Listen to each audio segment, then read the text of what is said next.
মলম বেচে একটা লোক আছে লাফাই লাফাই গিয়ে যাই হোক, সেই লোকটা বলে এই তো চট্টগ্রামটা নিয়ে নিলে তো আমাদের, চট্টগ্রাম যদি আমাদের হয়ে যায় তাহলে তো আমাদের কোনো সমস্যা থাকে না। আবার রাজত্ব পাইছে, চট্টগ্রাম যদি আমাদের হয়ে যায়। বাংলাদেশের 20 কোটি লোক কিন্তু সোলজার, এই কথা আপনাদের মনে রাখতে হবে। যদি বাংলাদেশ আপনাদের দখল করতে হয়, 20 কোটি লোকের রক্তের উপরে পাড়া দিয়ে আপনাদেরকে এই দেশ দখল করতে হবে। ভারতীয়রা বলে কি জানেন, যে বাংলাদেশকে তারা স্বাধীন করে দিয়েছে। আমরা বলি এই দেশকে আমরা স্বাধীন করেছি। আমরা বলতে চাই তোমরা পাকিস্তানকে ভাগ করার জন্য যুদ্ধ করেছিলে, সেটাও তোমাদের স্বার্থে, আমাদের স্বার্থে নয়।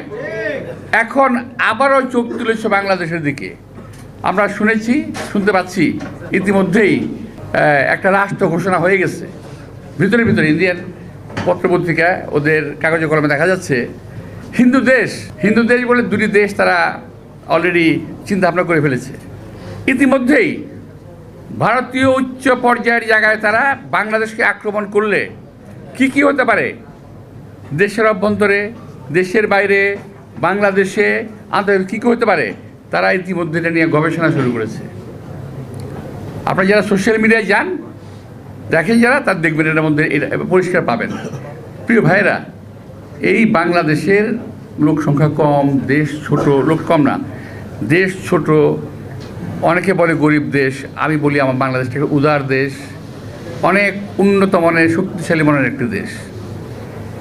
যারা এই দেশের দিকে লোলুপ দৃষ্টিকে তারা তাকাচ্ছেন, অর্থাৎ রিক্সার বউ সকলের ভাবি, বাংলাদেশ একটা গরিব দেশ, সুতরাং ছোট দেশ, সুতরাং এটাকে যেভাবে খুঁজে নেওয়া যায়। আর ওই একটা কি জানি একটা মলম বেচে একটা লোক আছে লাফাই লাফাই গিয়ে যাই হোক, সেই লোকটা বলে এই তো চট্টগ্রামটা নিয়ে নিলে তো আমাদের, চট্টগ্রাম যদি আমাদের হয়ে যায় তাহলে তো আমাদের কোনো সমস্যা থাকে না। আবার রাজত্ব পাইছে, চট্টগ্রাম যদি আমাদের হয়ে যায়। ভাই, একটা কথা মনে রাখতে হবে, আমাদের সোলজার কম, তাই না? এটা আমাদের প্রতিবেশী দেশ ভাবে, কিন্তু আমি তাদেরকে ভাবতে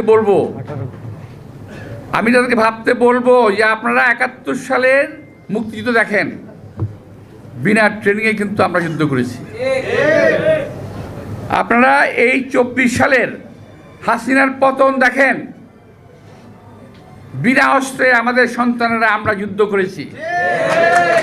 বাংলাদেশের 20 কোটি লোক কিন্তু সোলজার, এই কথা আপনাদের মনে রাখতে হবে। যদি বাংলাদেশ আপনাদের দখল করতে হয়, 20 কোটি লোকের রক্তের উপরে পাড়া দিয়ে আপনাদেরকে এই দেশ দখল করতে হবে। প্রিয় ভাইরা, একটা কথা বলে আমি শেষ করে দেবো, সেটা হলো যে আমরা যখন ছোটো ছিলাম তখন শুনেছি 47 সালে একবার একটা রায়ট হয়েছিল বাংলাদেশে, তৎকালীন ভারতে রায়ট হয়েছিল, ভারতে হয়েছিল, এখানে 46 সালে শুনেছি, দেখি নাই। এরপরে এই যাবৎকাল কোনো রায়ট আমরা চোখে দেখি নাই।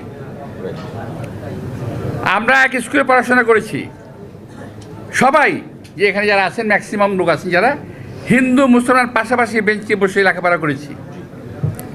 আমাদের বন্ধুরা, হিন্দু বন্ধুরা পূজার সময় তাদের বাসায় নাড়ু পাঠাতো আমাদের এখানে, আমরা ঈদের সময় তাদেরকে আপ্যায়ন করতাম, আমাদের এখানে আসতো। এত সুন্দর সম্মিলিত একটা দেশ, এক সৌহার্দ্যপূর্ণ একটা দেশ, সকল জাতি গোষ্ঠীতে দেশ, সেই দেশটাকে আজকে তারা একটা সাম্প্রদায়িক দেশ হিসাবে প্রমাণ করার চেষ্টা করছে বিশ্বব্যাপী। এর বিরুদ্ধে আমি আশা করব যে যারা তথাকথিত ইসকন নিয়ে কথা বলছেন তাদেরকে বলবো যে ইসকন কিন্তু বহু আগের থেকে প্রিপারেশন নিচ্ছে, এটা ঠিক, কিন্তু বাংলাদেশ সকল হিন্দুরা কিন্তু ইসকনের সদস্য নয়। এবং ইসকনের সদস্যদের পরীক্ষা করে দেখবেন এরা সব বাংলাদেশি নাগরিক নয়, অনেক আছে। আপনি যান, আমি আজকেই বলছি, আপনার সাংবাদিক বাড়ি যান, এই যে আমাদের কোথায় র্যাকিং স্ট্রিট,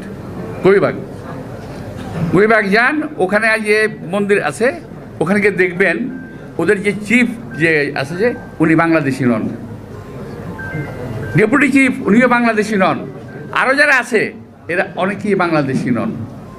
সুতরাং আমি রেখেছি বাংলাদেশি, আমি তো ইসকন আমি শুনি নাই, এই প্রথম শুনলাম, মানে বহুদিন পর।